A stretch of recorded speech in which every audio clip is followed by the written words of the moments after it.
1 an et 4 mois plus tard, c'est l'heure de faire le bilan et les mises à jour. Bonjour et bienvenue sur la chaîne Apprendre sa nature. Il y a un peu moins d'1 an et demi, je créais cette chaîne Apprendre sa nature et là, c'est l'heure de faire le bilan. Je me dis que c'est l'occasion de faire le point là-dessus et surtout de mettre à jour finalement tout ce que je vous ai dit lors de cette première vidéo. Je vous remettrai le lien ici si vous voulez commencer par voir la toute première vidéo de la chaîne et sinon, je remettrai le lien simplement à la fin de la vidéo et aussi dans la barre de description, donc vous la retrouverez quelque part, ne vous inquiétez pas. On va commencer par simplement ce que je vous ai dit dans cette vidéo, à savoir que je n'étais pas à l'aise, que j'étais là alors que je n'étais pas à l'aise devant la caméra, en vidéo et sur les réseaux sociaux également. Et clairement, on va être honnête, j'ai l'air constipé. J'ai l'air constipé, littéralement, j'ai l'air constipé sur la vidéo. Effectivement, j'étais là, statique, je bousais à peine. Ouais, je n'étais pas constipé, mais visiblement, quand même, j'avais l'air. J'avais l'air.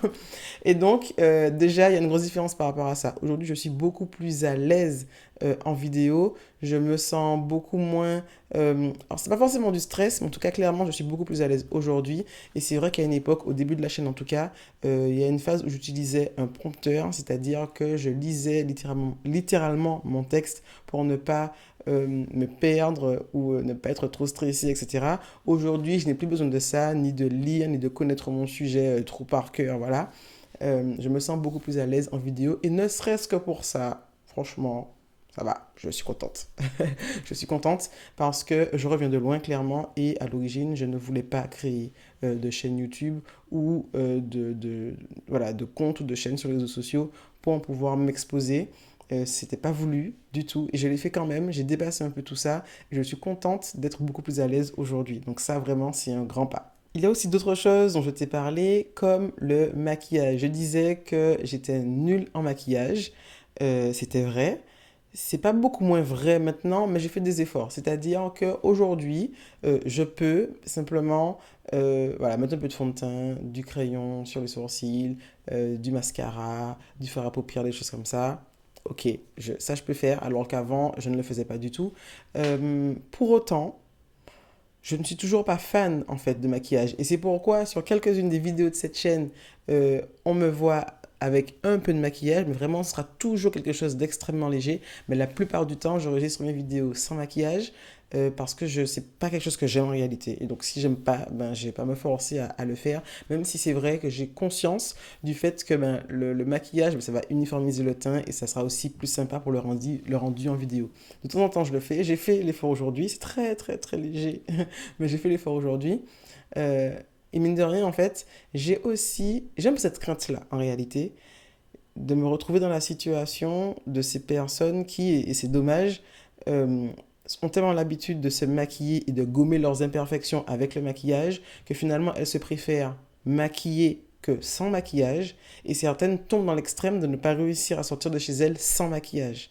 Et je veux pas prendre le risque en fait de me retrouver là-dedans et donc c'est important pour moi de passer plus de temps sans maquillage qu'avec, y compris en vidéo, y compris là où n'importe qui sur la Terre peut me voir.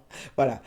Si pour vous, dites-moi ce que vous en pensez, vous. Est-ce que pour l'intérêt de l'esthétique de la vidéo, selon vous, c'est important en fait d'être maquillé pour ça, pour que ce soit plus joli et qu'on ne voit pas les défauts du visage, machin. Ou est-ce que pour vous, ben, avec ou sans, c'est pareil? Moi aujourd'hui, je m'accepte comme je suis, donc avec ou sans, c'est pareil. Parfois, j'en mets un peu, mais par exemple, le dernier mariage où j'ai été sans maquillage. Euh, c'est peut-être un peu exagéré, peut-être que j'aurais dû faire l'effort. C'est parce que, ben, non, j'y étais naturel en fait, j'y étais naturellement, juste moi et mes cheveux, voilà, mais sans maquillage, parce que ce n'est pas quelque chose qui pour moi est véritablement à une place hyper importante dans ma vie en fait.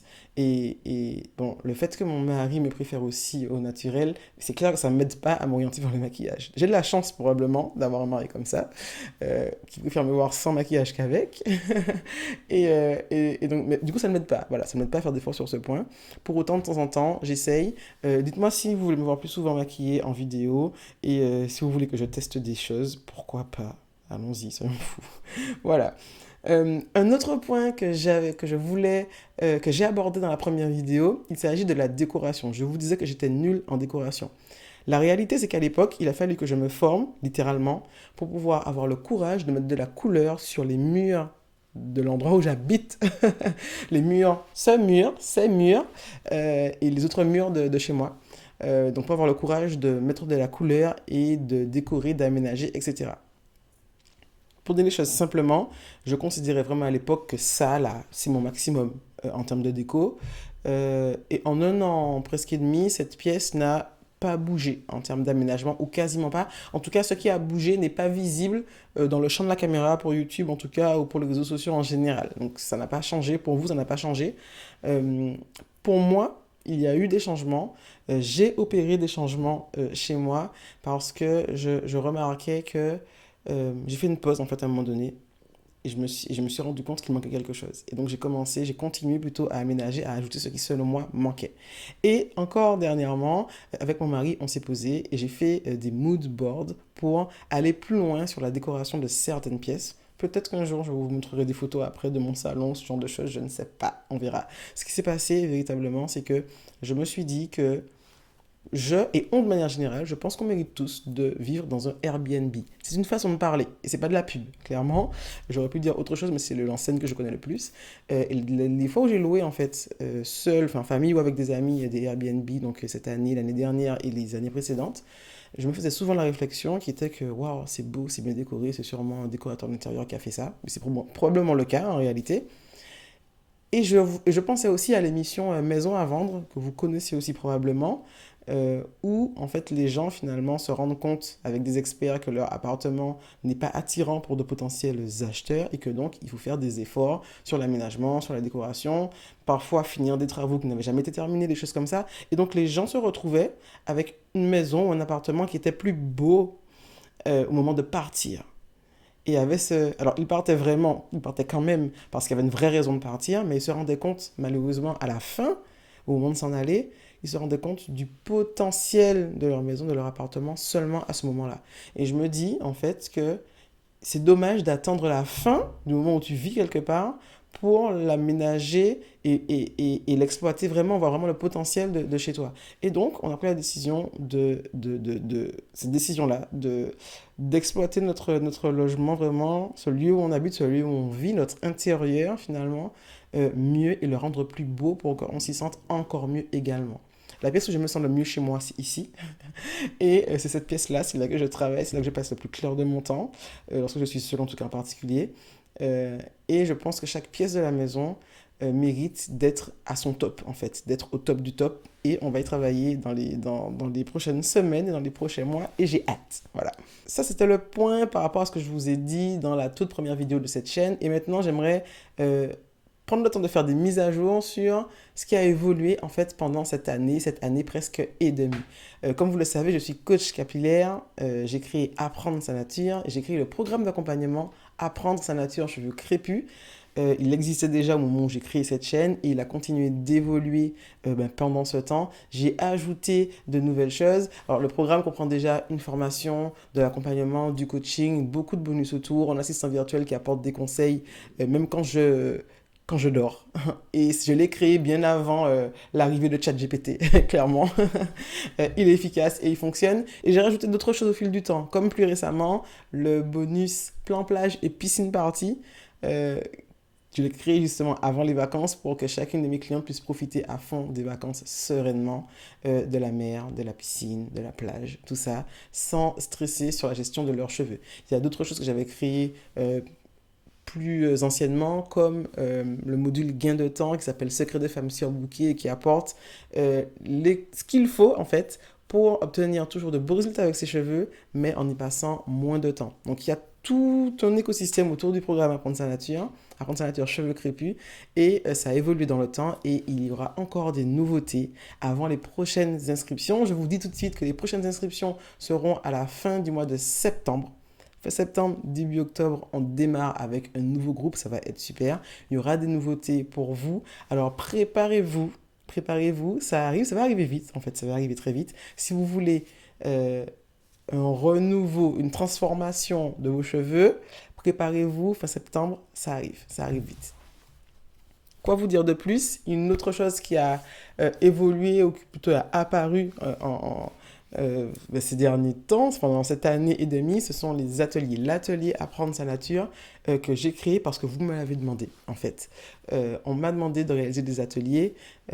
Aujourd'hui, c'est possible de réaliser des ateliers en présentiel ou à distance pour vraiment repartir de zéro avec vos cheveux, repartir avec de bonnes bases. Ça dure une après-midi, donc grosso modo 3 heures, parfois un peu plus. Tout dépend de l'interaction qu'il y a avec les gens. C'est quelque chose que j'aime énormément.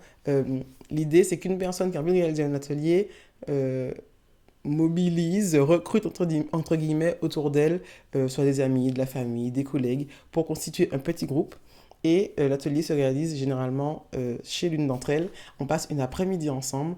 On déconstruit beaucoup d'idées reçues. Je vous en ai parlé dans la vidéo précédente. On repart de zéro. Vraiment, on revoit tout à la base de façon à ce que chacune puisse repartir avec quelque chose qui est clair, qui est simple et qui fonctionne.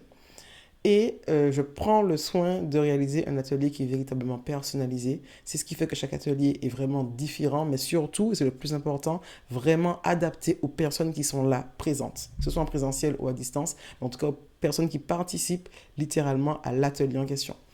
Et puis, comme je n'aime pas laisser des gens seuls dans la nature, sans aide après un atelier ou après être passé par moi de manière générale, eh bien, après les ateliers, j'offre systématiquement quelques semaines ou quelques mois après une séance de coaching de suivi de façon à ce que chacune puisse me poser ses questions parce que je sais très bien que c'est en pratiquant que l'on a des questions plus précises, des questions que l'on n'a pas le jour de l'atelier et des choses que je ne peux pas forcément dire le jour de l'atelier parce que ce ne sera pas forcément clair, parce qu'on n'a pas encore fait par soi-même. Et donc, je laisse le temps d'essayer une fois, deux fois, plusieurs fois en tout cas, pour qu'il y ait beaucoup de questions, qu'il y ait le temps de se poser et que je puisse y répondre lors de la séance de suivi qui est offerte. Donc, voilà ce qui s'est passé en fait en un an et demi, ou presque. Beaucoup de choses, beaucoup de nouveautés. Je suis très heureuse d'être là, même si il faut l'avouer, il faut le dire, il faut être honnête. Ça demande du temps, de l'organisation, de faire des vidéos pour les poster sur YouTube, parce que bien évidemment, il faut déjà réfléchir à ce qu'on va dire, à ce que je vais vous dire. Il faut prendre le temps d'enregistrer la vidéo, il faut faire le montage vidéo, la mettre en ligne également derrière. Donc ça, c'est du travail. Ça, c'est du travail qu'aujourd'hui, je prends plaisir à faire. Même si, il faut le dire également, la régularité, c'est quelque chose qui est difficile, qui demande de l'organisation, de la discipline, en fait, pour pouvoir obtenir sur le long terme. En général, pendant les vacances, je fais un peu moins de vidéos, j'essaie d'être régulière pendant le reste de l'année. Je suis moins présente en vidéo courte. Il y a une période où je faisais pas mal de vidéos courtes et là je relâche un peu la pression là-dessus. C'est prévu de reprendre dans les semaines à venir, mais j'essaie de ne pas me mettre trop de pression non plus. Mais dites-moi, d'ailleurs dites-moi dans les commentaires de la vidéo si vous préférez les vidéos longues ou les vidéos courtes, comme ça j'essaierai de faire ce qui vous plaît le plus. Et j'ai aussi une petite annonce à faire à la fin de la vidéo, mais pour l'instant c'est tout. Donc oui, j'ai une annonce à faire. J'ai été contactée par une dame, une femme, une jeune femme, je ne connais pas son âge en fait en réalité, et ce n'est pas le plus important, qui voulait réaliser un atelier, mais qui se trouve aux Antilles. Et donc, elle voudrait faire un atelier à distance, ce qui est en principe tout à fait possible, mais elle n'a pas trouvé autour d'elle de personnes pour participer à cet atelier avec elle. Et donc, je lance cette annonce pour elle, en réalité, s'il y a des personnes qui aimeraient réaliser un atelier à distance, et qui se trouvent de préférence dans le même fuseau horaire, donc Martinique, Guadeloupe, en tout cas le fuseau horaire équivalent, ou qui d'une manière générale, peu importe l'endroit où vous vous trouvez, aimeraient réaliser un atelier en distanciel et que vous n'avez pas trouvé de personne avec qui former un groupe, eh bien contactez-moi. Mon adresse email est dans la description de la vidéo. Si vraiment vous voulez faire un atelier à distance et que vous ne pouvez pas parce qu'il n'y a pas de monde autour de vous d'intéressé, contactez-moi et on verra si on peut réussir à créer un groupe de personnes, pour le coup qui ne se connaissent pas. Donc ce sera une première, un groupe de personnes qui ne se connaissent pas et qui ont envie de vivre un atelier. Je pense que ça peut être super, même avec des personnes qui ne se connaissent pas, et au contraire, il y aura justement encore plus de choses, je pense, à apprendre les unes des autres. Donc ça va être top. Contactez-moi, ça peut être aussi sur Messenger si vous voulez, ou par mail, n'hésitez surtout pas. Ce sera pour moi en tout cas un grand plaisir de vivre ça avec vous et de permettre à cette personne aussi de vivre un atelier parce qu'effectivement, ben, le fait de le faire à plusieurs permet de réduire les coûts et que si c'était des séances de coaching individuelles, ben, ça lui reviendrait beaucoup plus cher. Donc voilà, c'est une annonce que je lance. Contactez-moi si ça vous intéresse et moi je vous dis à bientôt pour une prochaine vidéo. Ciao.